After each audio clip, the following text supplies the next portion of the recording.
साहिबों और मित्रों, आज का इंतखाब तहजीब हाफी की नज़्म है।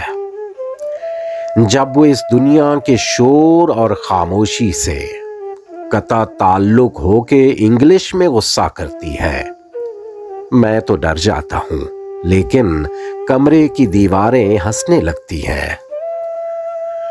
वो एक ऐसी आग है जिसको सिर्फ दहकने से मतलब है। वो एक ऐसा फूल है जिस पर अपनी खुशबू बोझ बनी है।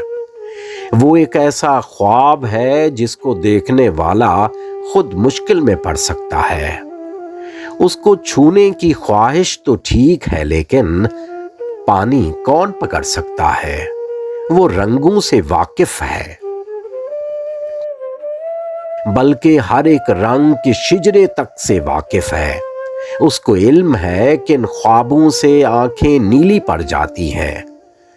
हमने जिनको नफरत से मंसूब किया, वो उन पीले फूलों की इज्जत करती है। कभी कभी वो अपने हाथ में पेंसिल लेकर ऐसी सतरें खींचती है, सब कुछ सीधा हो जाता है।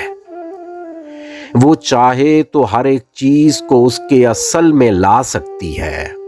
सिर्फ उसी के हाथों से दुनिया तरतीब में आ सकती है। हर पत्थर उस पांव से टकराने की ख्वाहिश में जिंदा है। हर पत्थर उस पांव से टकराने की ख्वाहिश में जिंदा है, लेकिन ये तो उसी अधूरेपन का जहां है।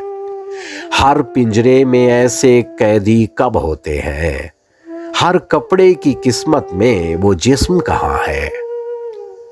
मेरी बेमकसद बातों से तंग भी आ जाती है तो महसूस नहीं होने देती, लेकिन अपने होने से उकता जाती है। उसको वक्त की पाबंदी से क्या मतलब है? वो तो बंद घड़ी भी हाथ में बांध के कॉलेज आ जाती है।